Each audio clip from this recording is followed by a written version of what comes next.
Ladies and gentlemen, the show we've all been waiting for, Paranormal Buzz Radio is proud to present REP Paranormal and Friends with your hosts, Kim Purvis and Allison Robinson.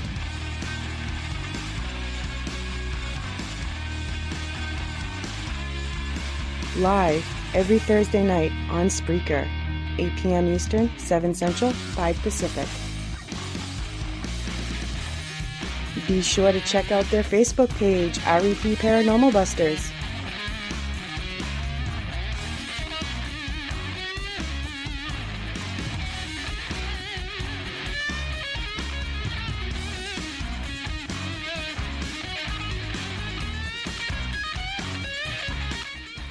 The views and opinions expressed in this podcast by the host or the guest do not necessarily reflect the views of Paranormal Buzz Radio or its sponsors. Use of any material produced by Paranormal Buzz Radio without express written consent is strictly prohibited. For information on everything Paranormal Buzz Radio has to offer, visit our website, paranormalbuzzradio.com. Like us on Facebook, follow us on Twitter and Instagram.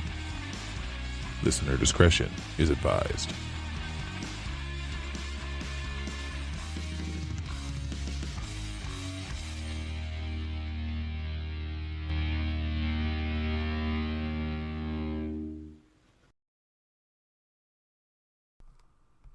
All right, welcome to another night of REP Paranormal and Friends. We have special guests tonight. We have Dawn and Lainey from Spectrewaves. So welcome.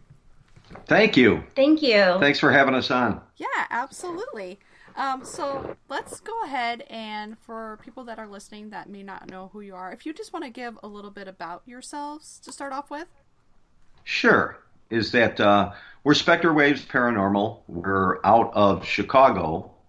Actually the suburbs of Chicago, and we've been investigating since 2013. Is that our lineage kind of goes back for myself? It goes all the way back to the 80s. Oh wow! And so I've always had an interest in the paranormal, and actually a precursor to the Paracons that everybody's used to. They used to have in Chicago, they had a ghost expo. And so back in the 80s, I think they did 2 or 3 ghost expos back in the 80s. And I used to sell something called the Map of Souls.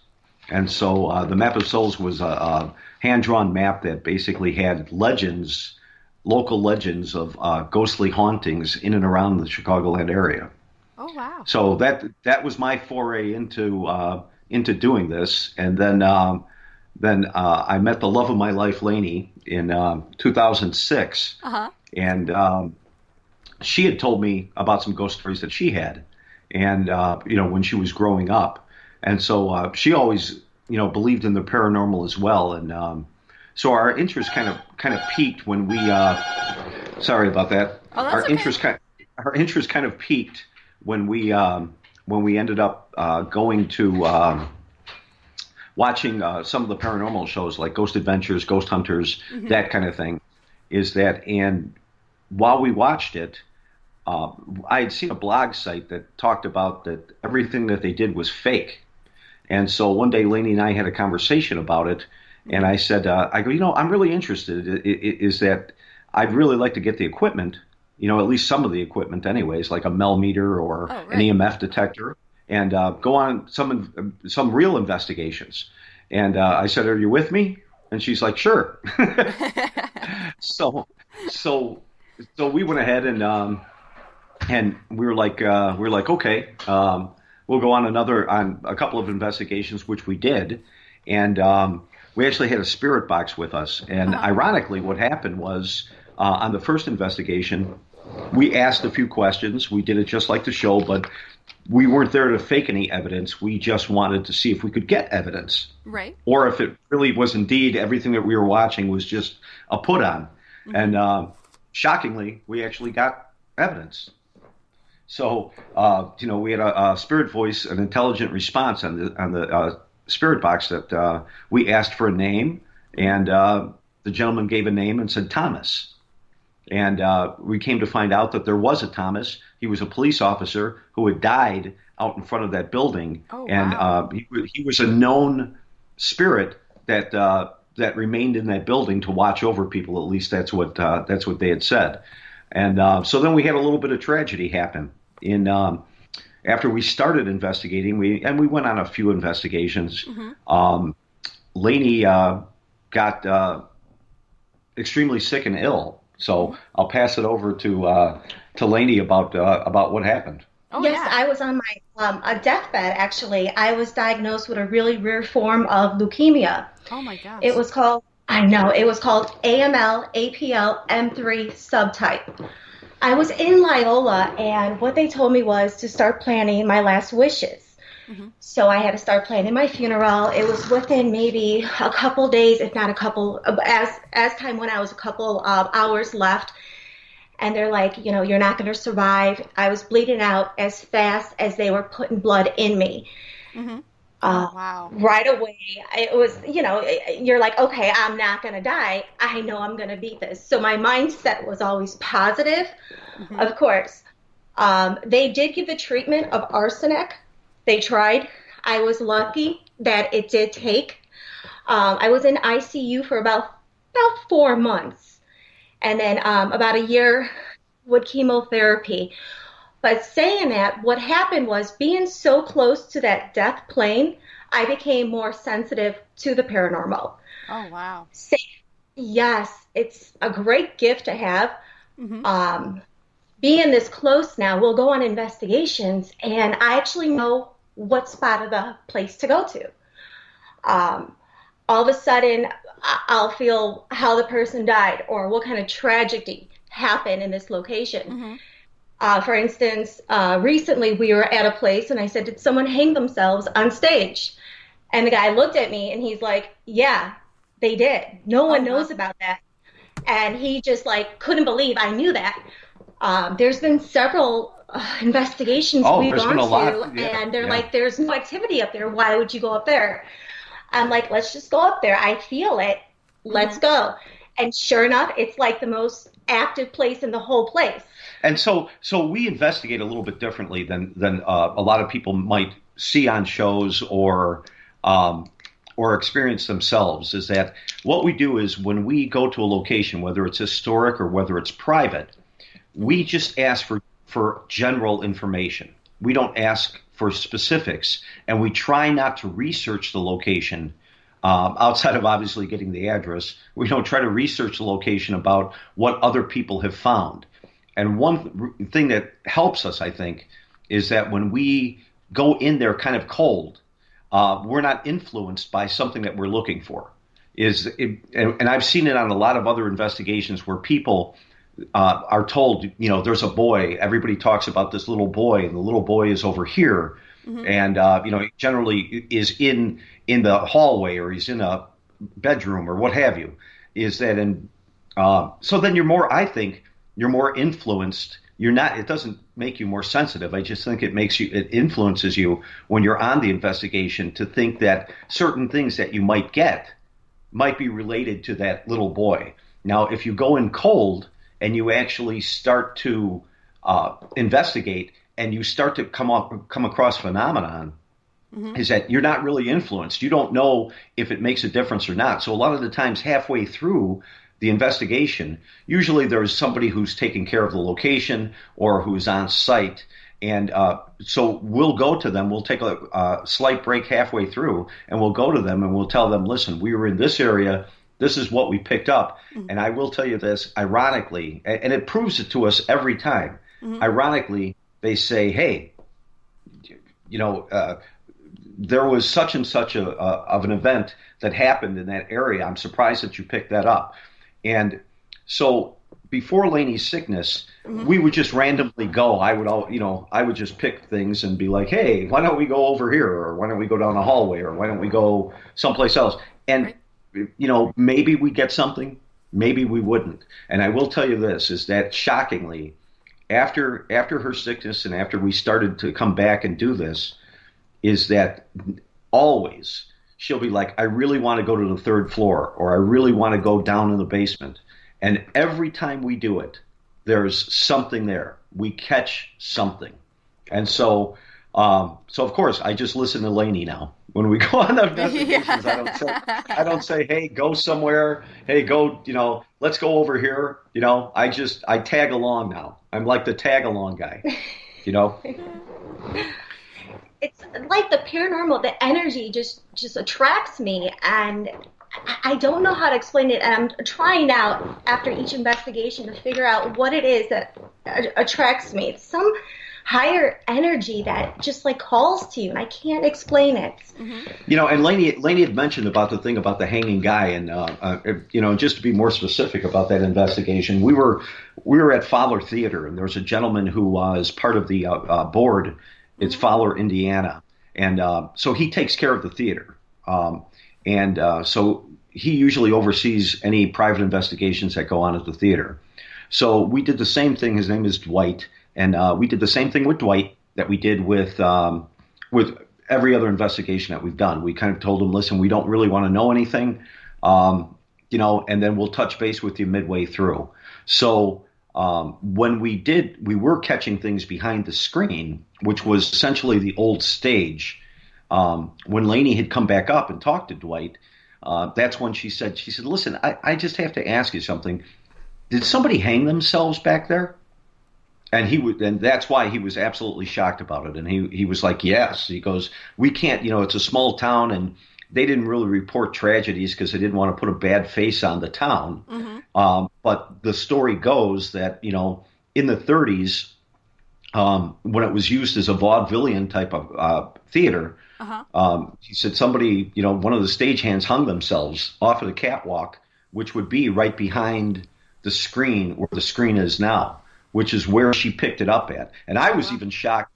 Up until that time, I was a little bit suspect. Lainey always kept saying, well, I feel this, I feel that. But that really hit it home for me after that investigation. And from that point on, I listen to everything she says. Oh, wow. Is that I'm not skeptical at all when it comes to that, Yeah, right. I have things like that happen too, but I haven't really come full blown with it yet, so we'll see how that turns out. So, like, when you have those, do you have, like, I mean, I know you can sense things, but do you have, like, visions of, like, what actually happened to the person? Not really visions. I can't explain it. It's just like something that just clicks, and it just is like, oh, okay, that person hung himself, or there was a horrible tragedy, a husband and wife, they fought, things got out of hand. It's not like you see it first, you instantaneously will get it. And of course I love being right, but it is really scary. Going back to before I had leukemia, I actually dreamt of me having leukemia and being on the table and doing the spinal taps, and because I was sick for quite a while, but I didn't know that. So, after beating leukemia and thinking back now about dreaming about me dying from leukemia, really is kind of like, wow, how long did I have this for? Wow. And now I'm trying to embrace it as much as I can. It's like death always is trying to follow me. When I was first born, I came out with the umbilical cord wrapped around my neck twice. Oh my goodness. And they had to revive me. So I came out not crying, unfortunately. Yes, and the doctor did revive me. So guess I have more lives than a cat, but I guess. But going through all this, that's why I'm trying so hard to figure out, where does our energy go once we do pass away. Right. And that's really the biggest motivation for us is that so, and that takes me to, I know one of the things that we had corresponded about and that we had sent you that I think is really, really unique to our group. And I think that maybe the listeners would find it pretty unique, actually, is that for the most cases, when people investigate places, commonality places whether it's a prison or a old hospital or an asylum or a mansion, generally you'll get certain evidence, where it may not be a corroborating evidence. Like you'll get voices, You might get, interaction on the REM pods. Mm-hmm. You may see a shadow figure. And then the next group that comes in there may not see a shadow figure, right? It's random. It's very random. Mm-hmm. Here's the interesting thing. In 2018, August of 2018, we went to McPike Mansion, which happens to be in Alton, Illinois. Mm-hmm. And it's right on the border right before St. Louis. And so we went down there to investigate. And the lady who owns it, Sharon, met us and talked to us out in the driveway before we went in and started to investigate.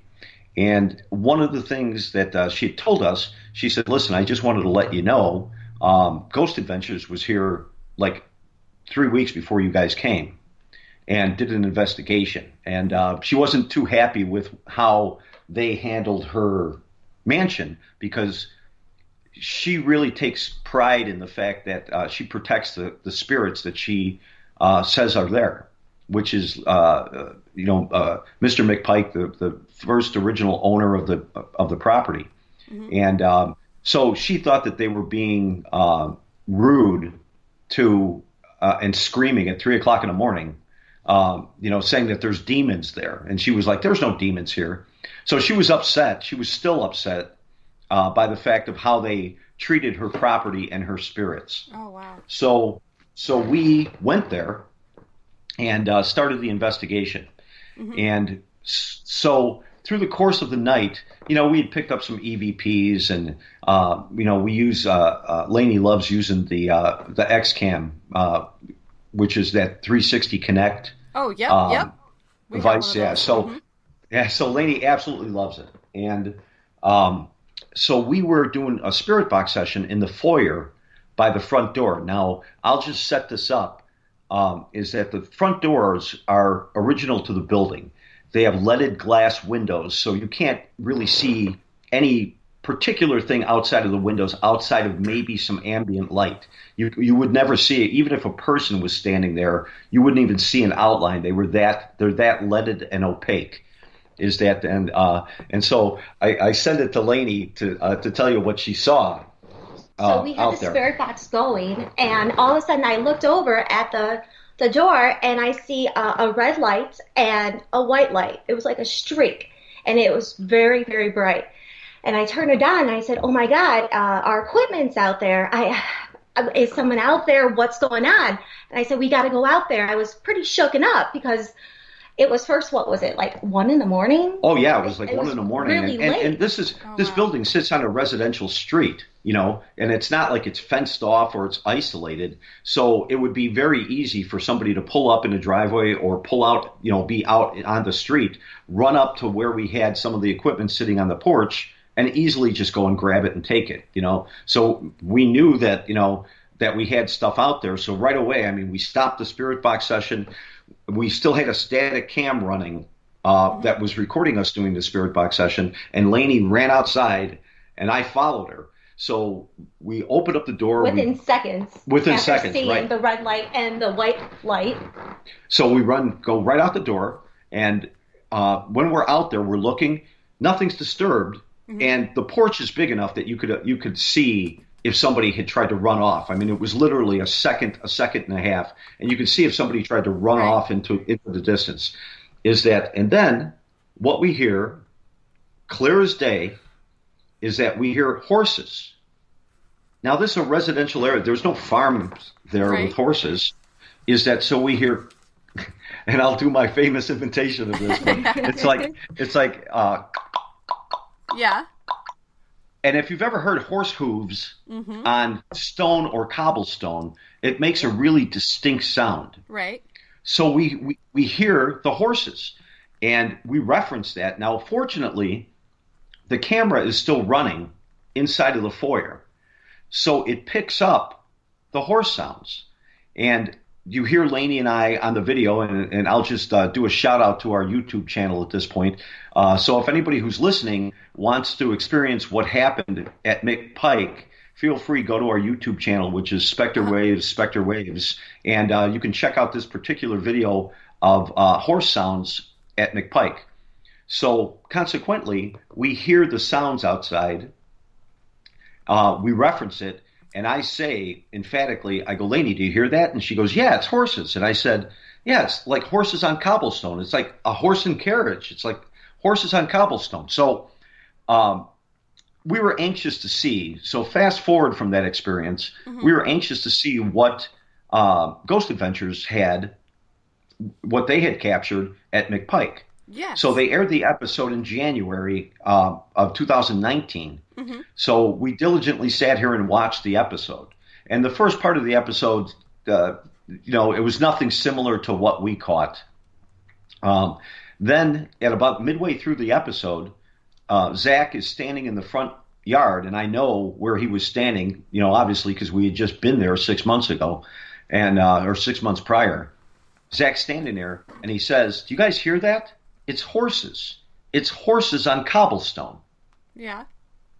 Is that, and so I can honestly state that of all the evidence that we ever captured in all the places that we've ever gone, I have never captured anything that another group had experienced that was the same phenomenon. Right. I've never had that happen. And I think that's so unique, and that's really why I wanted to bring it up and point it out to your listeners. Is that so? We did a little, I did a little mock-up of a video of Zach saying it, and then our horse sounds, so that you can definitely see. But we have no interaction with Ghost Adventures whatsoever, and I can tell you just based on how the disappointment that Sharon had during it is, with her experience with them, I'm certain that even if they saw our video, I'm certain they wouldn't have run back there. And she wouldn't have let him come back. Just I don't think a lot of people would. Yeah. So, and so I know that it was that whatever they experienced, right, was the same thing that we caught on audio, on the audio portion of our camera. Right. And I think, is that so fast forward to about another couple of months later, after we posted the video and after we saw, what they had captured, is that somebody from the neighborhood there wrote us and said, listen, I just wanted to tell you, I've lived on the block of McPike for 35 years. And in the summer, every night, we just take it for granted. We hear those horse sounds every night. And I wrote weird. back, I asked what time did they hear it, because we know it was about 1 o'clock in the morning when we caught it. And she's like, we don't really pay attention. She goes, I've been here so long that we hear it all the time, and it's just kind of a normal course of action. She said, anybody who's lived on this block for any amount of time hears these horses. And so we always make jokes about it, but basically, it's there, and we've never heard anybody capture that didn't, that wasn't part of this block or this community. And she said, so I just wanted to write you to validate the fact that we have experienced it too, and we know it's there. So, I mean, really, as an investigator, right, I mean, I think that really hits home if there's anybody out there who questions phenomenon, right, repeatable phenomenon, which would be, the horse sounds would be a residual haunting, is that anybody who questions that, really go watch the video, because it's really, really amazing, and it's very rare that it ever happens. Have you ever had that happen? I don't think so. No, we haven't. We haven't had that happen yet. Mm-mm. Is that so? And that's what I think was a really, really, one of the key unique points of when we investigate. Is that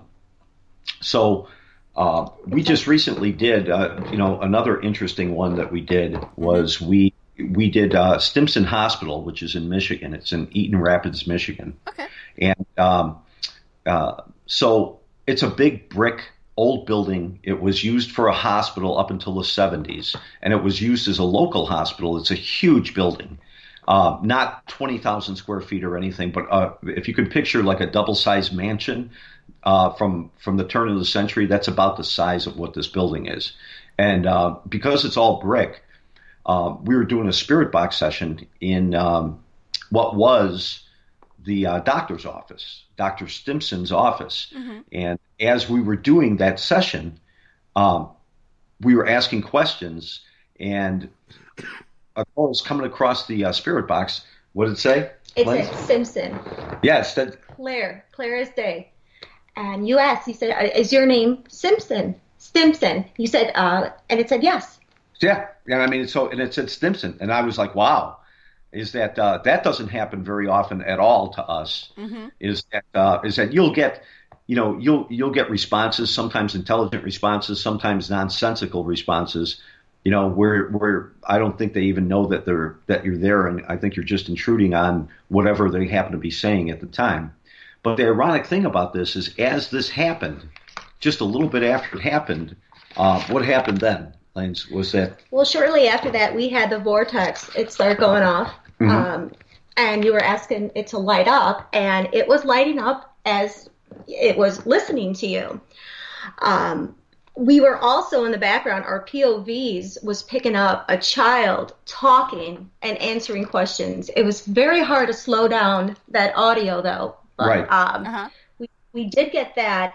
Also, the spirit box, before it said Stimson, it said the dead. Let's see, what else? This was, you want to tell about that?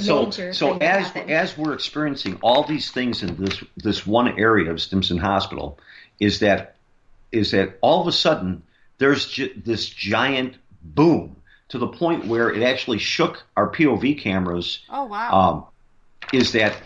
And it sounded like, and it felt like that, like somebody had backed a truck up into the building. That's how much it shook.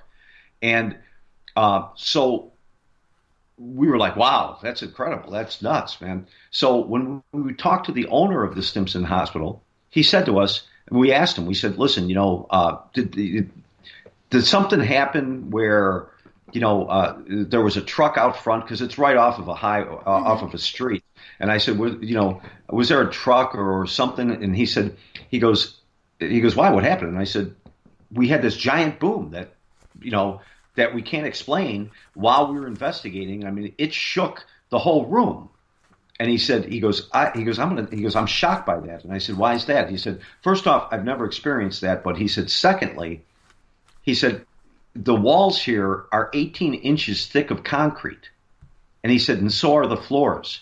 He said, you would have had to get a wrecking ball to shake that house. He said, that house is not framed. There's no frame in it whatsoever. And he said, it's all pure concrete, brick. And he said, very thick walls. So I was absolutely blown away by that it could even shake. So when we reviewed the evidence, what happened with the evidence when we reviewed it? After reviewing it, we had 2 whoosh sounds right before it happened. It was kind of like a just like that. Then all of a sudden you got that bang where my Connect shook. It shook me. And we didn't see this, but on the video you can see mist all of a sudden by the stairway, just rushing up the stairway. And then once again we hear 3 more times. Right. Oh, wow. And one of those whoosh sounds actually corresponded to, when we reviewed the evidence, when we reviewed the video, one of the whoosh sounds totally corresponded to the ball of light that went out the door. And I mean, it went super fast. It took me, I had to slow down the video to actually see it initially. Mm-hmm. And Lainey's always good about that. I think she's got better eyes than I do. Could she see it without the video camera? Like, did she physically see it, or just through the video camera? Just to the video camera, yeah. We were so shocked that something actually shook us both, and I think I just started swearing. I was in shock. Right. So I which is always hard when you're trying to edit video, right? And you're live. and you're swearing. It's always tough to do. But and we've had a bunch of, smaller experiences, but one recently that comes to mind. We were doing a private investigation in a home in Kankakee, Illinois. And as we were doing this investigation, we were doing a spirit box session. We had a new spirit box that we hadn't used before. I don't know if you're familiar with, what is it, Glowers? Yeah. No. Jason Glowers? Yeah, Jason Clowers. Clowers. Yeah, Clowers. ITC. Is that, so he, he does these handmade spirit boxes. They don't have reverb in it or anything, but what they do a little bit differently than normal spirit boxes is they'll sweep AM and FM combined, one right after the other. So AM band, FM band, AM band, FM band. So we were using it, and we were asking questions in this house in Kankakee. And this is the first time that I've heard of this happening before to other investigators. And I just wanted to get your take on it, because I've heard this before, is that it said my name, which absolutely, when it said my name, Lainey was like, it said your name. Your first and last My name. first and last name. Oh, wow. And then on review, when I went back to review it, not only did it say my first and last name, but then it said right afterwards, and we couldn't make it out. We could make out the name at the time, but we couldn't make out what the voice said right after. And what it said was, "We need you, Don." Oh, wow. I'm like, okay, that's not good. That's definitely not good. Yeah. So, so apparently maybe we're getting known in the paranormal realm.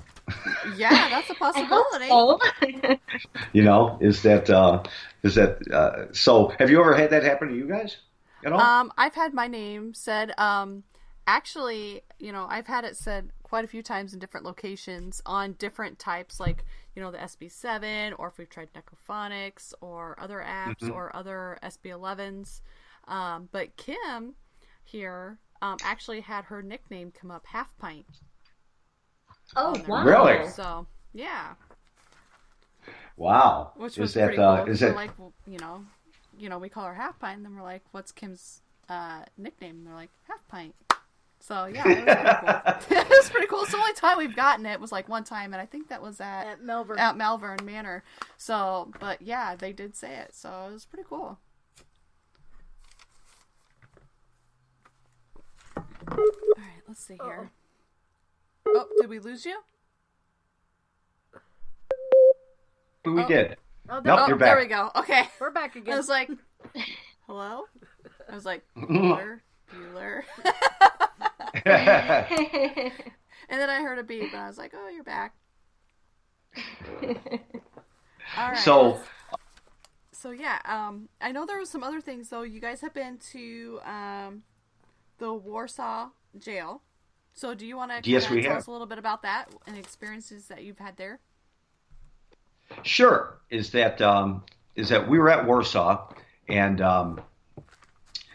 we actually got a lot of Connect activity at Warsaw. And one of the things that we experienced there that seemingly has followed us since that time. I don't know what the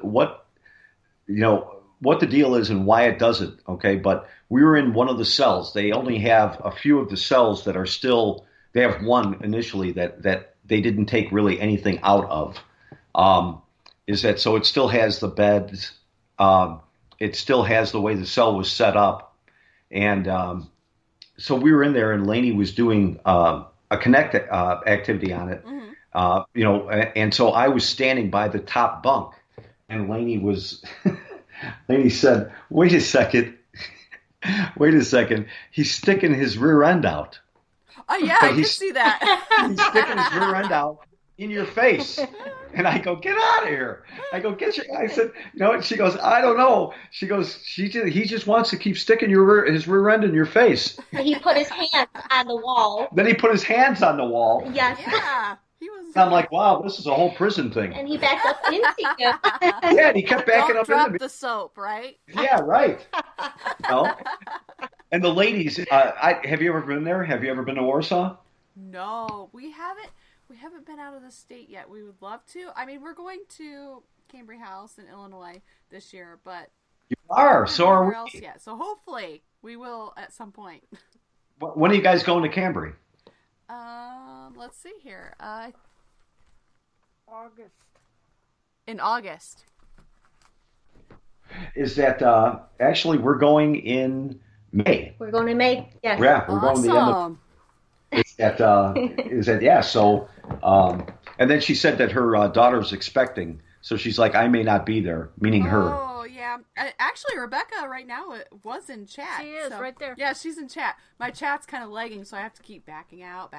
She's right there. She's like, woohoo! She said, woohoo! See? She's great. I love Rebecca. She's awesome. So, is that yeah? But the ladies who run Warsaw, they were really prolific in doing a lot of investigations a few years ago, and based on what they said, they slowed down. Right? They said, well, we don't really do it much anymore, and the board of trustees lets us run investigations here at the Warsaw Jail. But the nice thing about the Warsaw Jail, and I don't know if have you ever been to any jails in Indiana that like I said, we haven't been like out. Oh no, you haven't been out, right? Yeah. The only one we've been to is Squirrel Cage in Council Bluffs. That's the only one we've been to so far. Well, in Indiana, and I don't know how it is for the rest of the country, as far as how older jails were, or older regional jails were, but in Indiana they had a law that was in place up until the 70s that the elected county sheriff had to live in the jail. In the front part of the jail was generally houses. Yeah. So is that now we've been to Crown Point, and Crown Point is like 3 floors. Dillinger, their claim to fame is Dillinger was kept there and broke out of there. Oh wow! Okay. During the 20s, but they're still in the process, and they have been. Sandy's been trying to restore Crown Point for since we've known her, going back like 3 years. Is that and we haven't been back in a couple of years, so one of these days we'll make another trip back and surprise Sandy. But is that so they're still in the mix. They were still in the mix of redoing like the upstairs and stuff. But what I will say about Warsaw Jail is the upstairs is absolutely pristine. It's like you step back into just a little bit later than the turn of the century.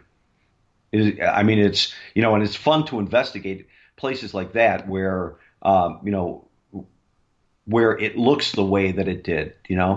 Is that and so but the ladies were, when we actually brought the video out and showed them the inmate going backwards, and she said, I can tell you, we've been here a long time and we've never seen that before ever.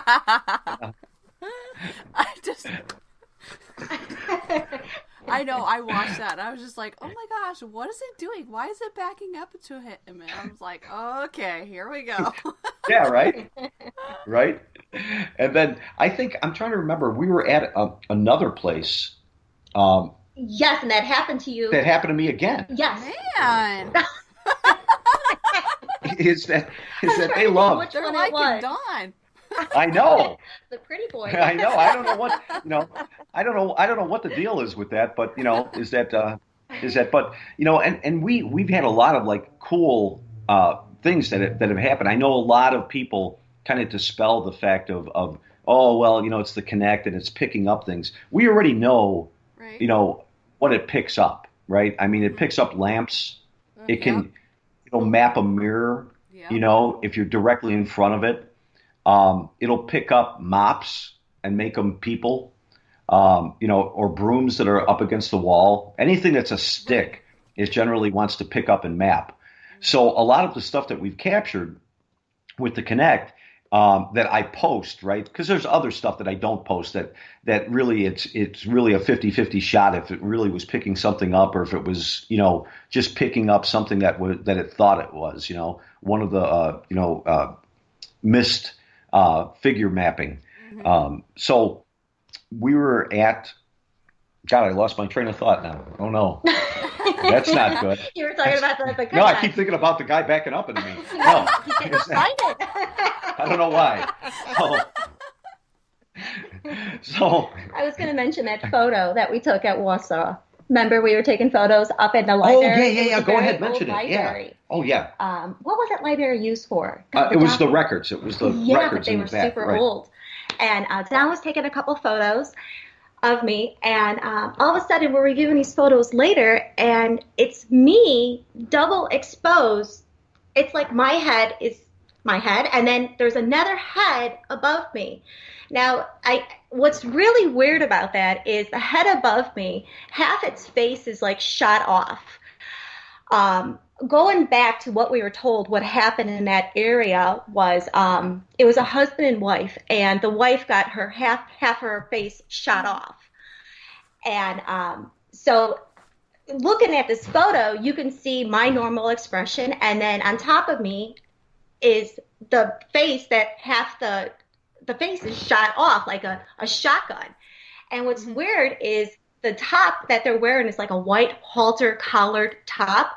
Now, I had on a tan vest that didn't have a collar like that at all. I had a shirt on. That was actually a halter, so you can see the woman's, upper shoulders. Right. Is that, and so what was weird about that was that we just used, an Android Samsung phone, a Galaxy phone. And we've never, it's very difficult to make that phone double expose. I mean, and so when she was going through the pictures, I mean, you'll get pictures that are blurry, you'll get pictures sometimes that, that are streaky, where maybe you move the camera when you shot it. But to get a double exposure like that is like unheard of. And I don't even know where that picture came from. It was weird because of all the other pictures, there were some that were out of focus and whatnot, but nothing that was a double exposure. And we've never had that happen again. No, and the facial expression of the person on top of me that looks identical to me, it looked like a zombie. I mean, the one eye was did. Oh, yeah, right. That expression, right. It looked just like me, which was really weird, with half its face shot off. And you can even see like a gunshot wound over the eye. Right. With blood just gushing out. I mean, it was super unreal, And that brings me to the one thing that I wanted to talk about with McPike. I just wanted to touch back on this. There's another video, if anybody wants to watch it. It's a phenomenon that we've never had happen again. Mm-hmm. We were in the process of setting up at McPike. We weren't even ready to go yet, right? So I turned the video camera on. Lainey was getting the REM pod configured and stuff. And the REM pods started to go off. Well, sometimes those REM pods, if the batteries are low or they get drained, sometimes you'll get those errant things where it just starts going off. Right. And one thing I'll tell everybody that's on the, that's listening tonight is that we don't use any walkie-talkies. And the reason behind that, well, first off, there's only two of us. But when you put walkie-talkies around an area where the REM pods are, you can set the REM pods off. You can actually get them to go off by just keying the walkie-talkie. So we put our phones on airplane mode. We don't use walkie-talkies. And so as we were on the porch and Lainey was setting up, REM pods going off, Lainey's like, well, maybe the battery's low. We'll just get another battery. So I ran to the car. I came back with the battery. I gave her the battery. Now, we have an Ovilus that we had on the porch. It was on, but we hadn't really started anything with it. And the Ovilus went off. What did the Ovilus say on the porch? It said gateway and phone. And then, ironically, Lainey says, look at the phone. Now, her phone, you can see it on video. Her phone is sitting on the chair, on the wicker chair, just sitting face down on the wicker chair. Oh, wow. It's taking pictures by itself. Mm-hmm. So, okay. You could say, well, maybe you had a timer on, maybe you had this. But we all know any phones that have been manufactured in the past 10 years, right? If you want to do video on a phone, you have to select the video. Mm-hmm. You can't just, it just doesn't start videotaping by itself. And what happened? It took a series of 3 pictures. It switched and it went into a video mode and started videotaping. Then it stopped.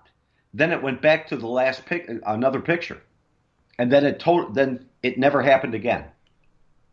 And this was a different phone from the phone that we took a picture with at the Warsaw jail. Right. This was a 9, right? This was an S9 Plus. Right. And so just really weird is that, and we went back and looked at the photos, and there was nothing on the photos. We were really hoping that maybe it was, like spirit photos, right? Mm-hmm. Is that? But we've never seen this thing ever take pictures by itself, let alone go into video and then go back into pictures. So I thought that was, that's another one of the unique things. Well, the obelisk also. Saying went phone. out. No, Oh, remember, yeah, right. eventually it just went out after this happened. Right. It wouldn't work for us anymore. Yeah. The whole time we were there. Totally went out. Never happened before. Is that we couldn't get that? I couldn't get that thing on to save my soul. And then, ironically, right, because we stayed down there, we got back in the car and we drove back to the hotel. And the next morning, it really bothered me that this obelisk wasn't working. So I plug it in. It's got full battery, and it starts working. Yeah.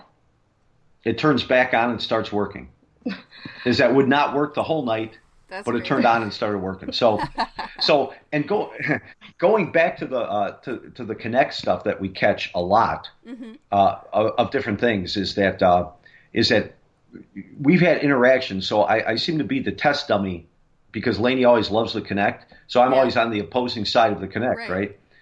So we were at the Opera House in Geyer Opera House. That's what it was in Indiana. Yes. And so there was a story that we had come to find out that there was a little boy. They had it's still an opera house. It's still a functional opera house. And they had the Boy Scouts there. And they were doing gun safety for the Boy Scouts. This was back in like 73, 74.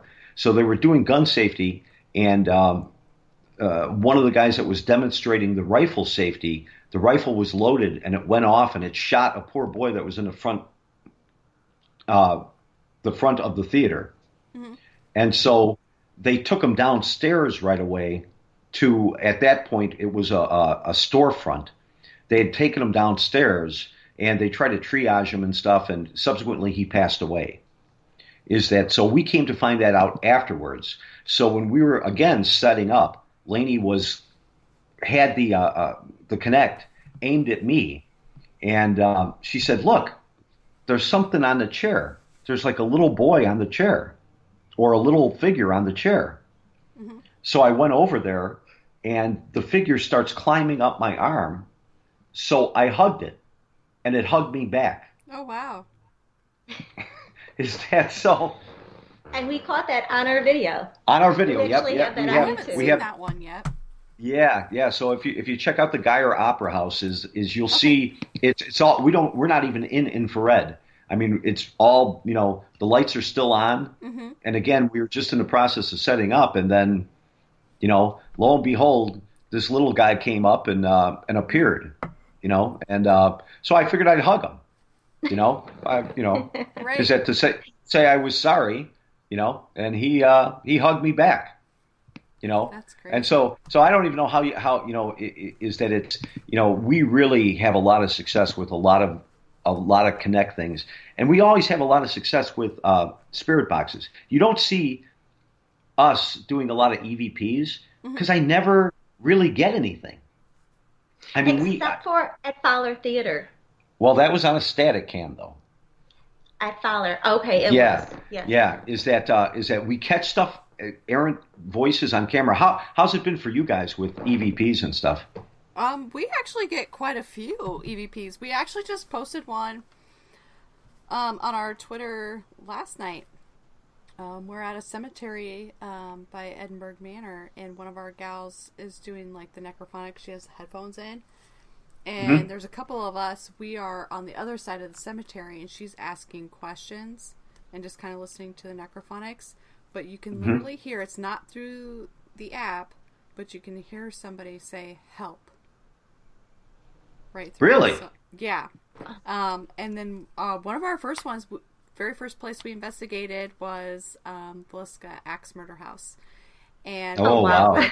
We went with an old camcorder that takes cassette tapes, had night vision. And then we bought these really cheap recorders, and we went. And we're like, let's see what happens. We'll stay here. We'll see what happens.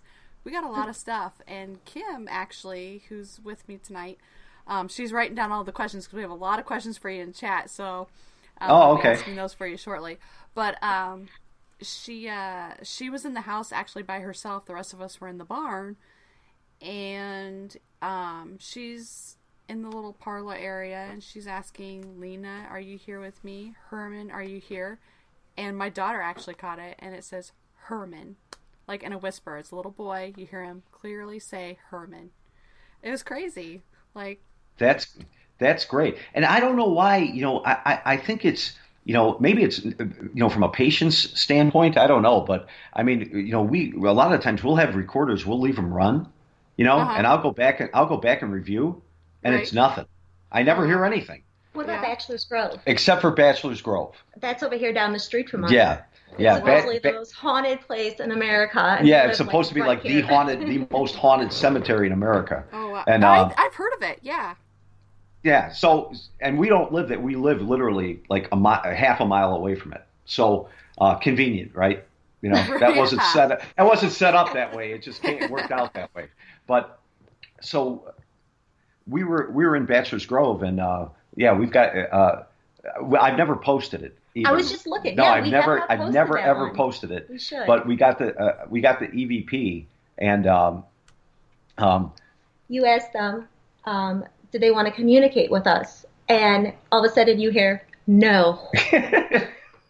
Actually, what I said, because sometimes I think in spite of myself I get too sarcastic, and so I said, does anybody want to come out and play? Oh, that's what you said, yes. Because I kept asking questions and weren't getting any responses, listening back. So I was getting frustrated, and I was like, does anybody want to come out and play? And then you hear, no. Okay. All right. So you don't want to come out and play. That's fine. Is that so? But generally, that's why you don't see a lot of EVPs from us, because we'll capture stuff on video. We'll capture stuff. We're really, big supporters of the Spirit Box. I know some people aren't. But we get a lot of interaction, a lot of intelligent responses on the Spirit Box. So that's kind of fun for us, is that, especially right when you're there and you're live. Right. We used like 3 different connects now, don't we? Yeah, we do. Bill Chappell's Gotcha Ghost, and the other one from Europe. Yeah, from the guy from England. One. Yeah. Kim has the Gotcha you do? One. Mm-hmm. That's actually a good one. Up to our computer for a while, just a regular connect, but then somehow we got locked out of it. We don't know how, but all of a sudden it just decided to lock us out of it. So we just used the that's horrible. But is that the only thing that and you have to account for that on that Gotcha Ghost one, right? Because everything's reverse. Yeah. Right. Yep. Is that? Yep. So and that's the difference between that and that XCAM that Bill Chappell did.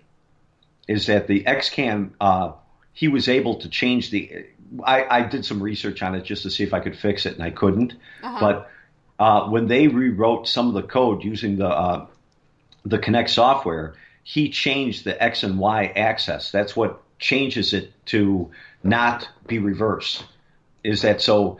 Somehow, I don't know how he did it, but he changed it so that in the software itself, it displays how you're seeing it, and not the opposite way. So that always frustrated the hell out of me. But we got used to it, though. Right. But so we're always sitting there and we're like, okay, so can you do this? Can you do that? Whoever's standing in front of it, so we can see kind of what maybe it might be mapping out. Just right. Yeah. If we're catching something or not. Didn't you try contacting? Yeah, I did. I actually wrote him. He doesn't even know how to. Yeah, he's like, I don't know. He's like, I don't know.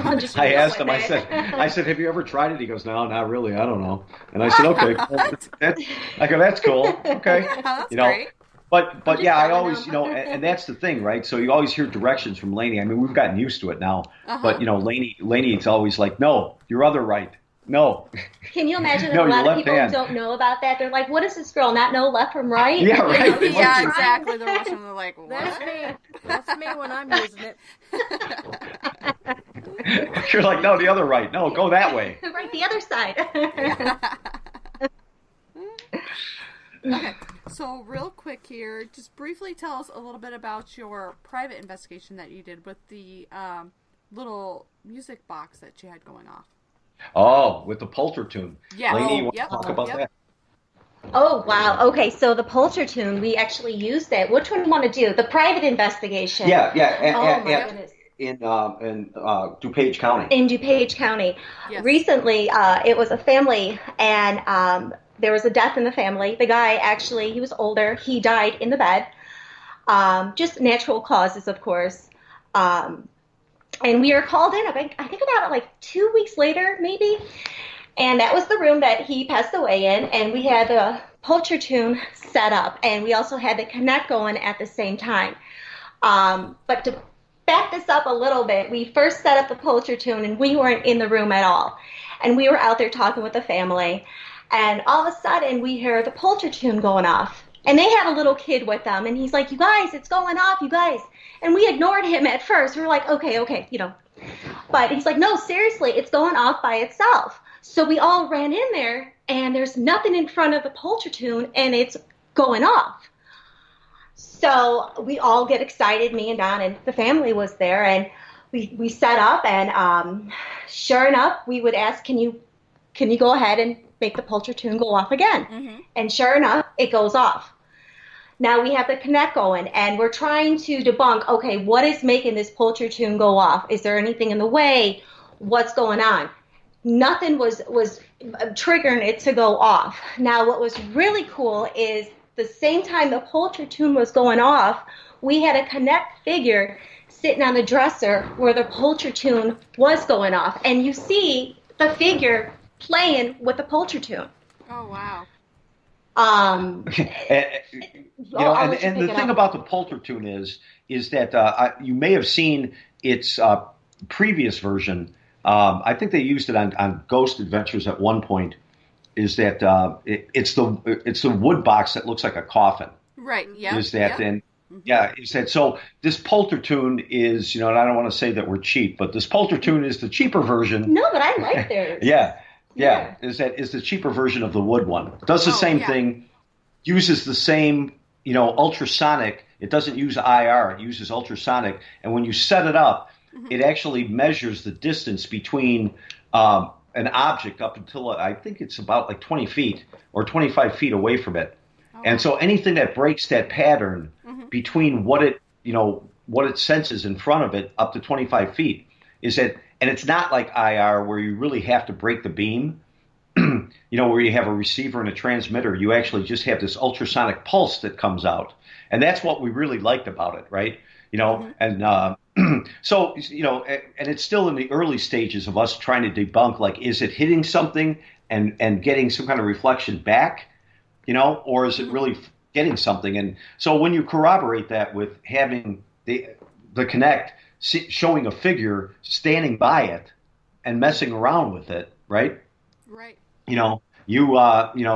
That pretty much for us. I mean, that pretty much sells it home. Well, we also had the Pulcher tune going off the same time the figure was flying around in the room, dunking underneath the door. Underneath the door, out. Right. And on command, we had the Pulcher tune go off too. So we're standing there, and you were asking, "Can you have that go off? Yeah, can you stop making it go off?" And it's a really fun device. I wish it had creepier music though. That's the only. Yeah, I know. It sounds a little bit too happy for me. I don't know. It does kind of. Yeah. I mean, when it first came out, I was like, "Oh, that looks pretty cool." But I haven't gotten one yet. But I was kind of searching it today. And did you know they sell it at Walmart now online? Do they really? Yeah, Walmart popped up for it. I was like, what? Did he say for Paranormal, or it just was like $350 or something like that? Oh yeah, well for the wood one, yeah. This one's only the Pulcher tune. The one that we have, is more cylindrical, and it, it was only $199. So wow, is that so they and you can get it from eBay. That's where. The people I think who the actually Ghost Hunter store, the St. Augustine. St. Augustine. Yeah, that's who makes it. Those people from the St. Augustine thing. Oh, okay. They saw the video. Actually, it was kind of funny. They saw the video after because they had just brought it out, the Pulcher tune version of it, not the wood version. They really just released it like a couple months ago, and so they were like, "Hey, can we use your video on our site to promote the Pulcher tune thing?" Oh, jeez, wow. I was thinking to myself, well, what? Why don't we, can we get any residual from it? I don't know. Well, that's that's the goal, though, between me and you, is just to promote what we get and trying to debunk, the paranormal and get the evidence out there to educate the public on our findings. Right. Is that, and we're not, we never tried to convince anybody. We just want to really, hit the point home that we don't fake any of this stuff. And not only for personal experiences of what we encounter, but, we want to give food for thought that, that whether it's dimensional or a portal or, a parallel there's universe. A whole host of theories, which I'm sure you guys are aware of, that, that people always try to figure this out. Right. But it's, it's part of the adventure to go look for it, but it's also part of the adventure to give people thought, and pause on it. I mean, tales of ghosts and spirits have been around, since humanity, so there's got to be something to it, right? And there's got to be a reason why we're doing this together and why I have more lives than a cat. So yeah, right. Yeah. All right. Let's see here. I do have some questions. I have quite a few actually from our chat. They're usually pretty good. Oh, awesome. So I try to get in as many questions from them as I can. Okay, so one of the first questions was, what is your favorite device of choice? Ooh, well, I'll answer is that my absolute favorite device really is the SB11 Spirit Box. Uh-huh. And I know what Lainey's answer is going to be, but go ahead. Go ahead and say it. It's the Kinect. Ahead. Yes. It's the Kinect. She loves that Kinect. And of course, the millimeter is my other favorite because I like to get corroborating evidence. So if I see something on the Kinect, I like something else to happen. So either a spike on the millimeter or have the REM pod go off on the millimeter. I hate just getting one device going off because I just like to corroborate it. Yes, that's absolutely 100%. Yep. Let's see here. Okay, so we have another one here. How can you debunk if you do no research? Well, is that we do it. We kind of, like I said, we do it after the fact, and just because we don't want the influence of what we're experiencing to really taint the initial part of the investigation. We do research, but we do it afterwards to see what other groups and what other experiences and what other known legends or stories, were about that property. Is that so? Like I said, we kind of do it in reverse, so we're not influenced during the investigation. And sometimes we'll find out halfway through. A lot of the times we do, because most of the time somebody's on site, that has allowed us to go investigate, their location. And so once we start encountering things, we'll go and share that with them, and they'll come back and say, hey, we never got that before, or nobody's ever said that before. We've never experienced anything in that area. And a couple of times I will say this, is that for a couple of investigations, there have been stories about, like the Fowler Theater, for example. There was a story about that people were hearing a little boy's voice. One group thought that they caught it on an iPhone, and it was a little bit garbled, and they weren't sure, but it sounded like a little boy's voice. I watched the video after we did the investigation.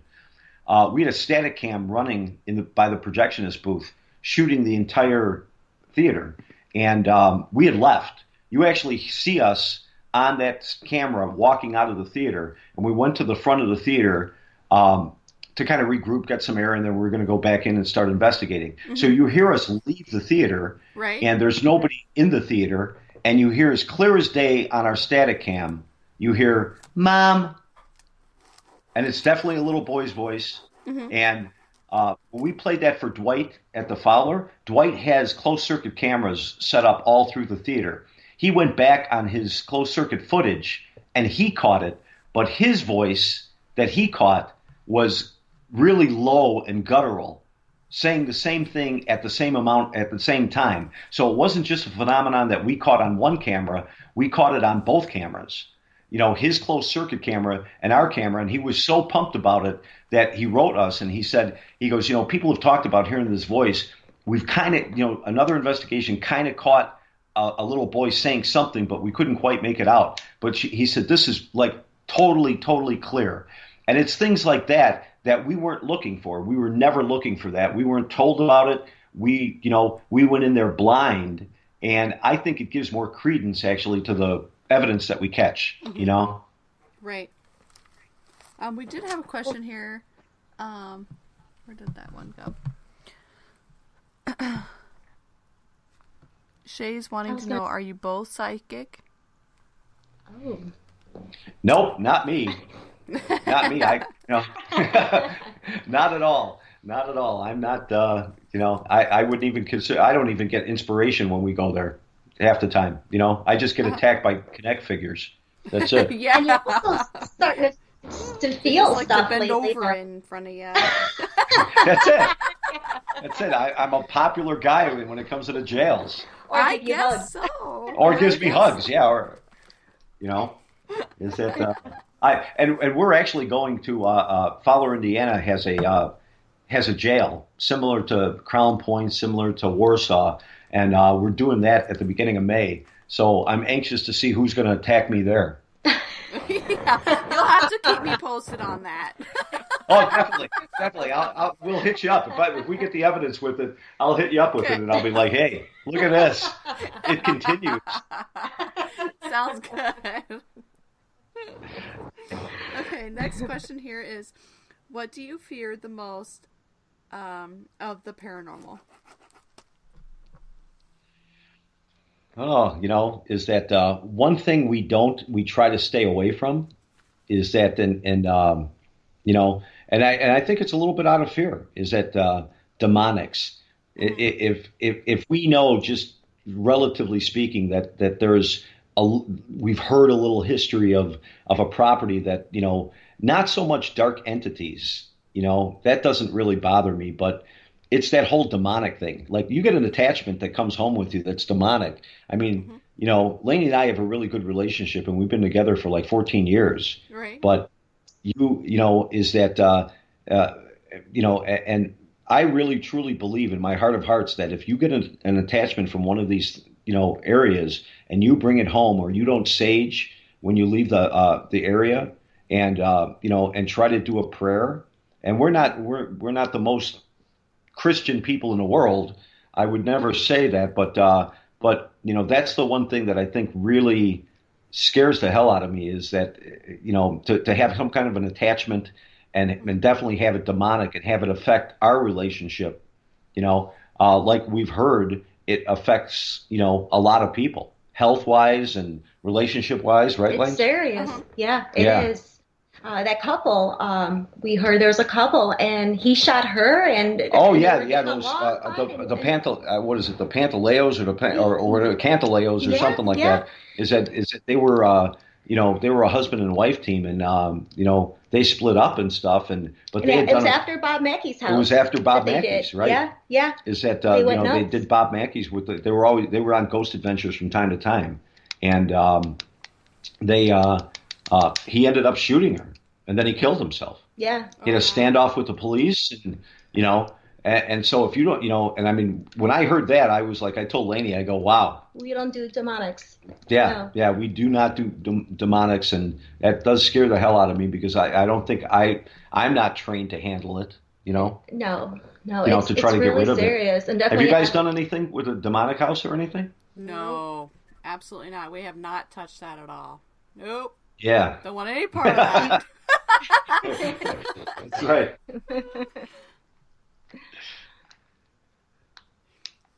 All right, let's see here. We do have another one here.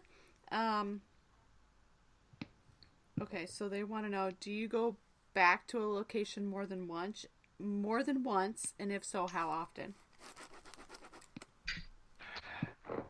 I think we've only gone back to we've gone back to Crown Point twice.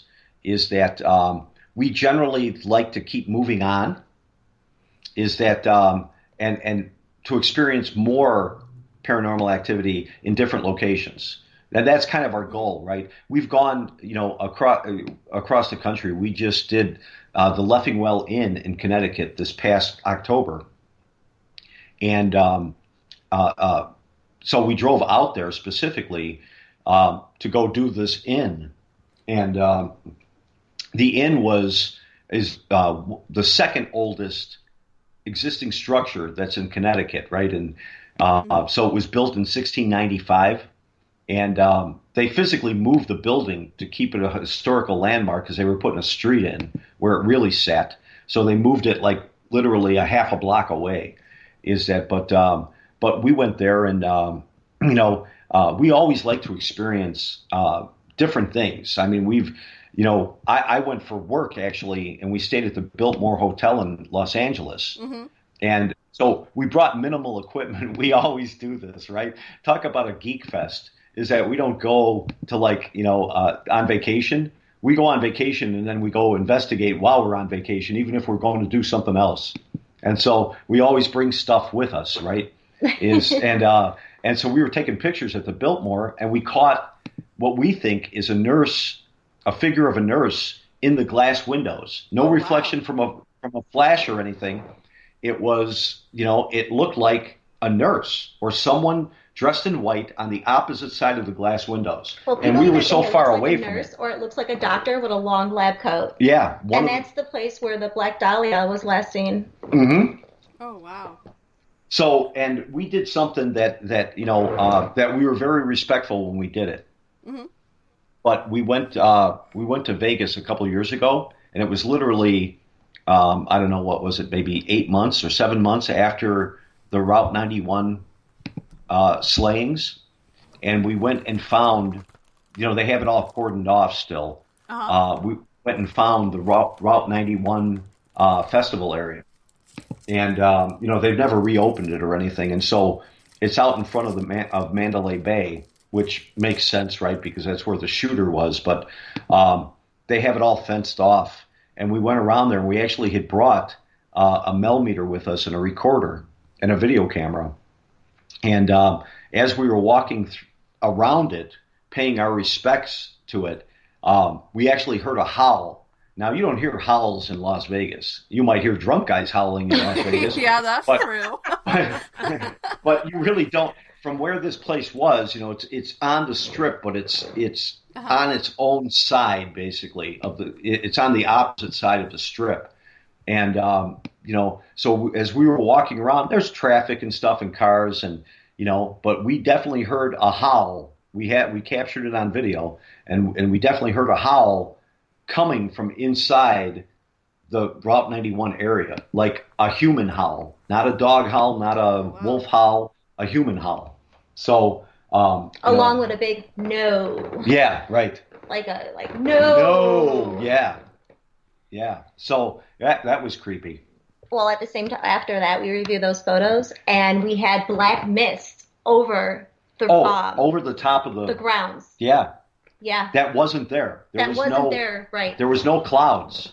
It wasn't, it wasn't cloudy, and there certainly were no black clouds. It wasn't raining or anything, and there was a cloud. When we looked at the pictures, there was a black mist over the top of the area, of the Route 91 area. And we normally take a series of 3+ pictures when we're taking a picture or something. Yeah, so anybody who's out there, and I'm sure you guys do it too, is that when you take pictures, whether they're full spectrum or regular pictures, we always take a series of 3. We stop in the location that we're at so that if you capture something, right, if it's on all 3, generally it's not anything paranormal. Mm-hmm. Right. Yep. Yeah, so, we do the same thing. We take multiple pictures. All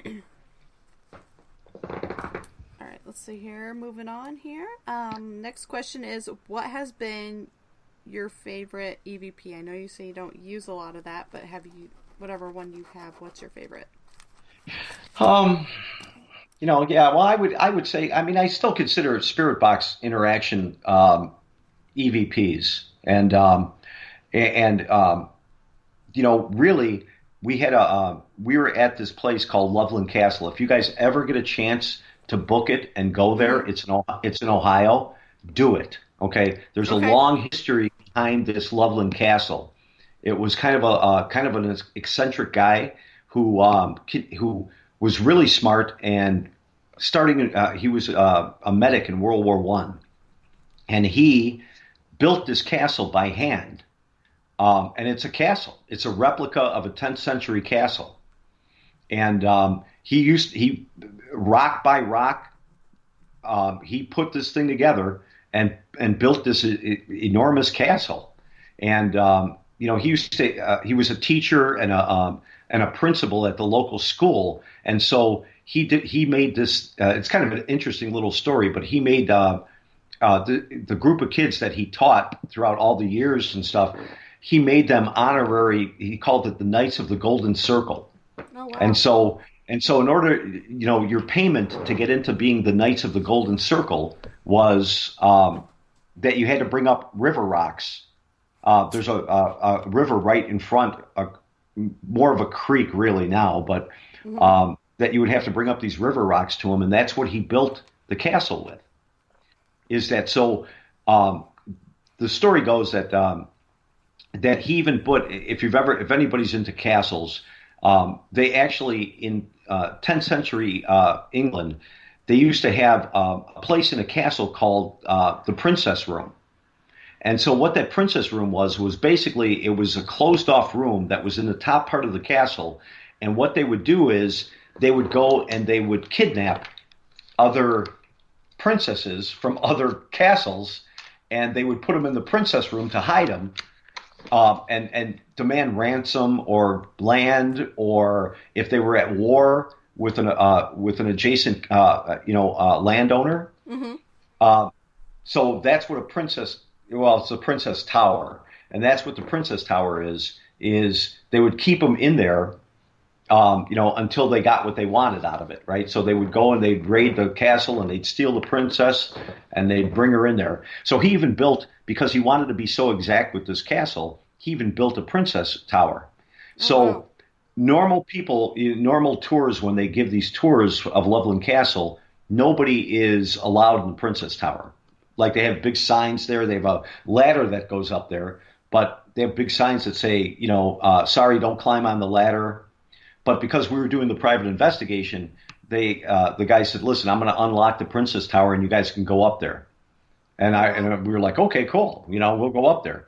So we had a game camera actually running in the dining room. We walked past the game camera, which set the game camera off because we had to go past the dining room to get to the Princess Tower.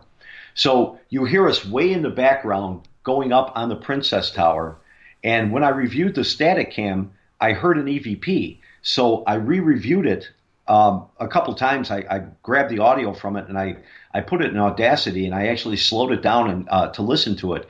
It was a little boy, and the little boy said, which made sense about that he only let little boys become, I know it's sexist right nowadays, but he only let little boys become Knights of the Golden Circle.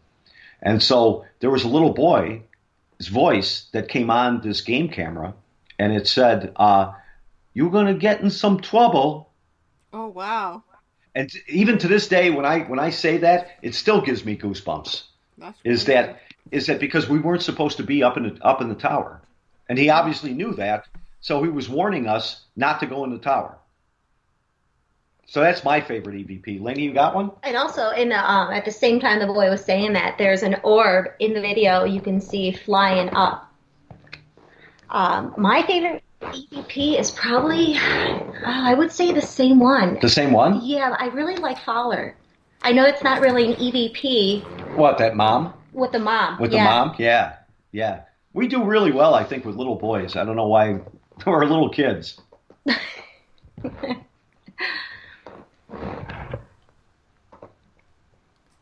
see here. I'm flipping the page here because we have quite a few questions here, so I hope you're ready. Oh, yeah. Oh, yeah. No. Just throw them out there. All right. If you come across a full-body apparition, who would you want it to be, and what would you say?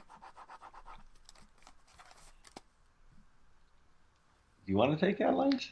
Well, sure, I'll take that. Actually, recently I came across something, and it was the Hat Man. And I guess now that I think about it, that probably would be the best that I would want, is the Hat Man to come and see, what I'm doing. So the story behind the Hat Man is he's kind of like the angel of death. So he checks in on you to see if you're ready to be taken to the underworld, pretty much if you're ready to die. making sure Yeah. everything, should you live or die? So there was one night I was sitting here in our living room watching TV. I was doing some homework. I was taking some classes at the college. I looked up and I saw the Hat Man, a guy, tall guy in a trench coat, with a hat. It was a black, dark figure. And I looked at him and I'm like, really? Like, honestly, I have so much to do right now, like, really. And all of a sudden, it just like vanished. So going back to your question, I'm kind of glad that happened, because I know probably I'm not ready to go again. I'm not ready to run. He's not going to take me to the death plane again. So I guess that's where I'm going with. But I think I'm pretty lucky that did happen. First off, yeah, was I scared at the time? No, I wasn't. I was more like, really? And I had nothing recording. So that's what you would say to a full body apparition. Really? Yeah, really? Honestly, like, I have a lot of stuff going on here. Like, you have right to now? And you come back in like 20 minutes. Is that yeah, I don't know if I think one of my first questions would be, I wouldn't ask that tried and true question all the time, are you dead? I think they already kind of get the fact that they're dead most of the time. I really kind of believe that. I don't think so. Some of them, some of them, I think they're, especially when you get intelligent EVPs and stuff, you really, I think they're well aware of that, that they're there. You know what I'm saying? They're scared to go to the next dimension or the next plane, and they're just there. But I would ask, it'd be an open question, but I would ask, what's it like? Yeah. What's it like? What do you see? What do you believe now? I'd love to hear what that response was. That's pretty cool. Absolutely. Yeah. Excuse me. All right, let's see here. Next one. Oh, crap, Kim. I think she wrote down like 3 pages worth of questions. Well, you know what, Allison? Just keep rattling them off, man. We'll answer one at a time, and I'll go. You're just gonna keep on answering. We're gonna try to do this here. What are your views on astral projection? Well, on astral projection is that that out of body experience. Lainey, did you feel that you had during leukemia and stuff? Did you feel that you had an out of body experience during leukemia? Yeah, I mean, because Lainey had a grand mal seizure. That's how we got her to the hospital. That we didn't know what was going on, and she actually made dinner, and we were cleaning up, and she ended up having a grand mal seizure in the kitchen, and so during that time, do you remember seeing yourself at all? I didn't really see myself, but what you felt, very calm. Everything was so calm. It was so peaceful, and it was very dark. I know that there's a lot of stories out there about, astral projection. And I think I just read something recently that some doctors, had, and this is a recent, really within the past 3 years or so, hospice doctors got agreements from patients. I know this has happened before, but they weighed the bed. They had the bed. They got permission from the patient, and when they were terminal, they had the bed on a scale, and they actually weighed the bed. And when the person passed, they took, they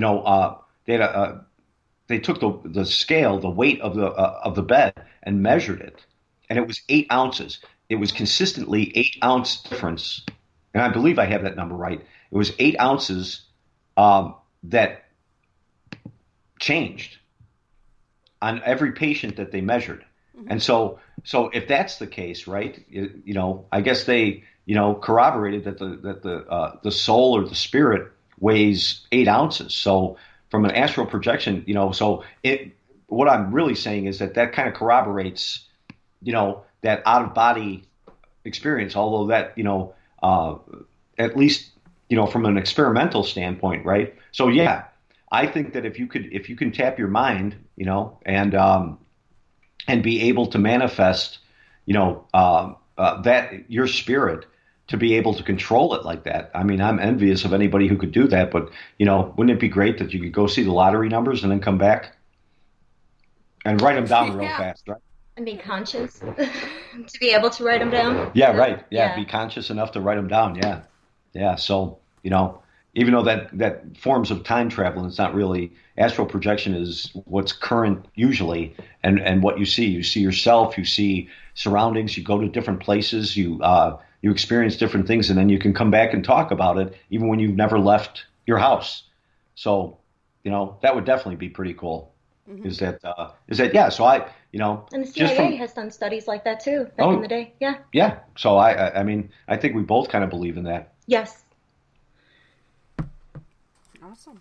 All right. Well, let's move on to the next one. I think we have about 12 more to go. Okay. All right. We have a lot tonight. They really do. Yeah. So.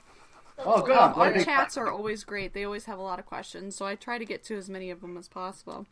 Let's see here. Next one is, have you been investigating in other countries? If so, what country is haunted the most? Well, I can answer. We haven't been.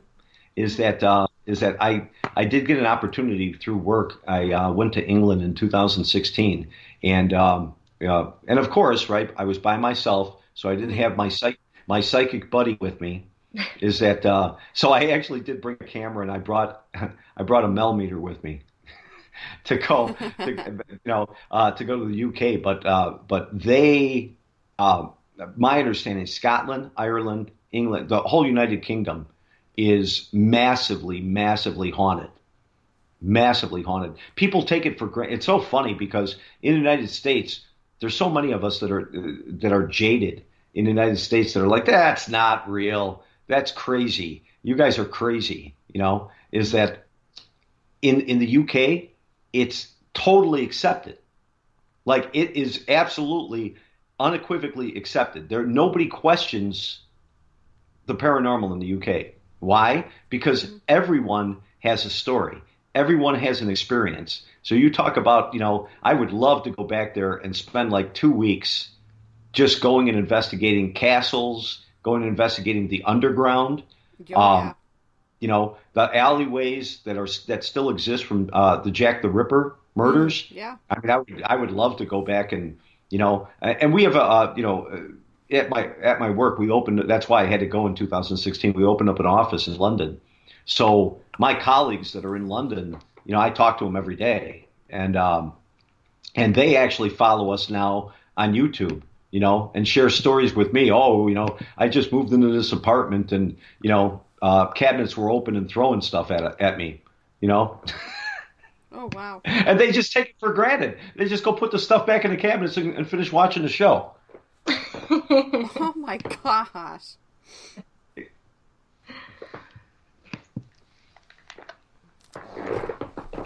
Next one here. How do you feel about provoking? Hate it. Don't do it. I'm not for it, no. Yeah, don't do it. Exactly, same. Yeah. Not a cool thing, and I don't think you elicit any kind of response. If you want an attachment, go provoke. Go provoke. I really believe that. It's just like, we treat it, and I'm sure you guys do too. If you went to someone's house, right, you certainly, unless you hated them, but if you didn't know them, you certainly wouldn't go into someone's house and be like, "Hey, shut up! No, sit down!" Right? A person exactly. would shoot you in the head. Not. Is that? They would throw your ass right out of there. So and a lot of these spirits have attachments, to the home or to circumstances that happened in that environment, and then you come in there like a big bully. I don't know what anybody thinks that they would elicit from that outside of trouble. Right. Right? I'm with you on that. So. Yeah. All right. Let's see here. Next one. Exorcisms. Do you think they help or hurt a house or location? I think, is that if they're done correctly, I think there's too many amateur people that are out there that, if indeed it's a dark entity or it's demonic, I really believe that you could do a lot more harm if you don't really know what you're doing with it. And I'm not talking about going to get a book that just has, some prayers, and think that you're an exorcist. I really believe. I mean that that's why the Catholic Church has a division, and I'm sure you guys know this. The Vatican. Yeah, the Vatican does has has an exorcism division, right? Is that so? And if they're willing to devote that much time to it, to the expertise of it, and they have all those supposed hidden files that are in the Vatican archives, that they have access to, that they can reference throughout the centuries, and somebody else who just arbitrarily read 2 books on it or something, or picked up some stuff from the library and is going to run around and try to exorcise a house, I think that would do a lot more damage. I don't think it would have. I think it would evoke more problems than what you probably started out with.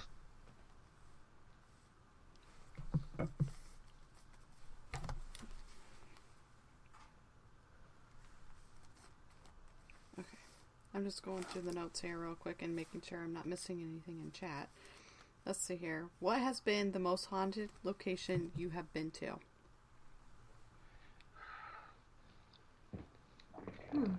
What's your take on that? I don't know. I can tell you what I think. What do you think? What I think the most haunted location was? Okay. That's why we went back. Crown Point. Crown Point.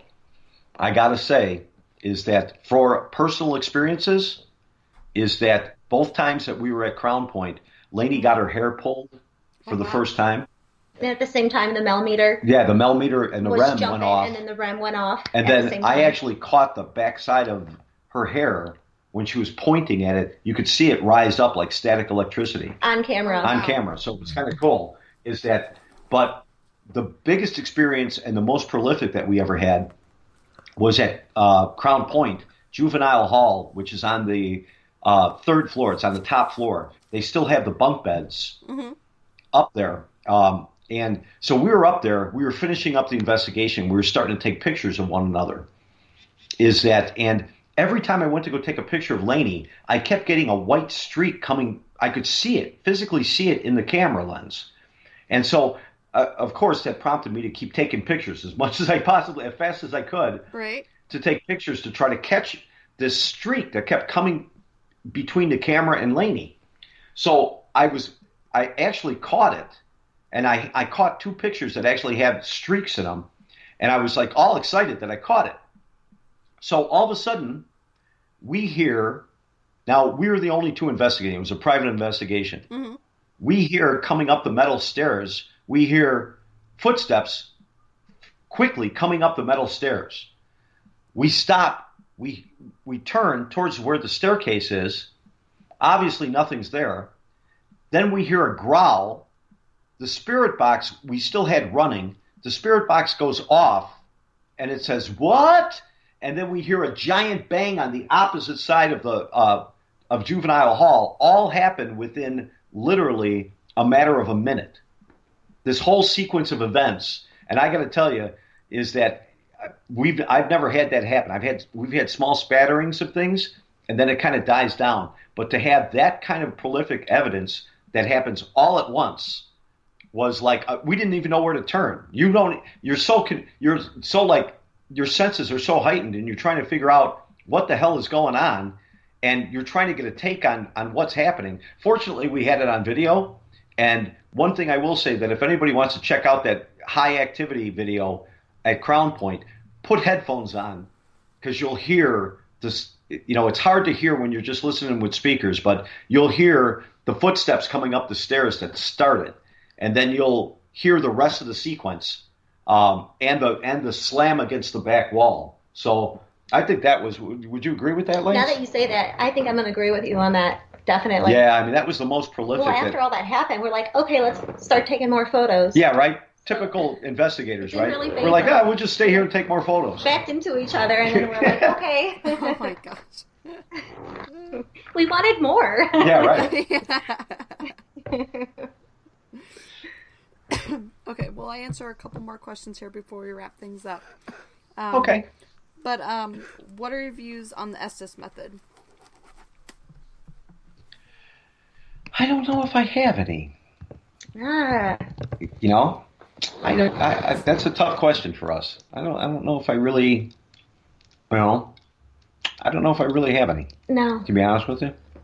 Sorry. That's God, okay. I thought I'd get all these questions right. Hey, that's okay. That's okay. Let's see here. What do you feel about the cemetery in Indiana that has 100 steps to hear about a vision of your death? Oh, wait, you broke up there. What was the last part of that? Let's see here. I'll just say it here. What do you feel about the cemetery in Indiana that has 100 steps to hear about a vision of your death? Is that I've heard about this before? Is that that's one of those things that's tough to that would be tough to prove. I think tough to corroborate. Right? Is that almost steeps in the annals of like the folklore kind of a thing? Where somebody may have had a premonition when they went up there, right? Had kind of a premonition of death, and then ultimately may have, died literally within hours of that, and who knows if that was interrelated or not, right. But is that's sometimes, people come up with some great folklore stuff too, but you never know, we would definitely have to go in there and spend some time, Well, your mind's so powerful, too, right? Of your mindset. So if you see yourself dying that way, for the rest of your life, are you going to think, and have yourself try to die that way? The mind is so powerful. Yeah. When people were telling me that I'm going to die of cancer, I was like, no, I'm not. Right. Your mindset. So I almost think that if you do I see defer to you. You're the authority on this. You see yourself dying, and or you think you're going to die that way, it's probably going to happen. Yeah, right. I could see that. Let's see here. Okay, this is a running poll that we have through like every one that we do. What's the one object in the world you never want to be haunted? My car. That's what I said too. Is that what you said too? Yeah, I said that in an interview that would too. Suck. Yeah. Can you imagine? You get tickets. People would come and your car would do shit on its own. It'd be like that Stephen King Christine movie, right? Oh yeah. That thing would be after you all the time, And then when you need it to start, it won't start, Yeah. Exactly. That would be horrible. It would I guess being haunted. I guess I pretty much wouldn't want you to be haunted. I guess. Oh, you wouldn't want me to be haunted? Yeah, like possessed. Me to be possessed? Yeah, that's good, right? Haunted, possessed. Yeah, I guess. Yeah. That would be weird. I'd be staring off in the corner, like just staring at the wall. Right. Usually, you're so unpredictable sometimes. All right, so I'm gonna kind of wrap things up here. We're a little bit over time, but it's all good.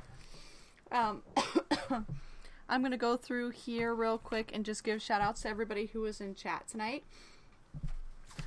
We had Matt, we had Kim, we had Shay, we had Darren, we had Cora, Fred, Mama Deb, Rebecca, Christopher, Nico, myself. Anybody I'm missing? No, I don't think so. Kim was actually pretty good. She wrote them down for me tonight, so I don't have to scroll through all the messages since we had so many tonight. But I would like to thank everybody who was in chat tonight. Thank you for everybody who was listening, who was not in chat. We appreciate each and every one of you. Next week we have Central Utah Paranormal on, I believe. So check that out. It's going to be awesome. And we'd like to thank our guests tonight, Dawn and Lainey from Spectrewaves. So thank you very much for being on. Thank you for having Real us. quick, This was a give great shout out time. as to where people can find you at if they want to check out your data or. Oh yeah. So first primary is our YouTube channel. It's Spectrewaves, because we like to say it twice.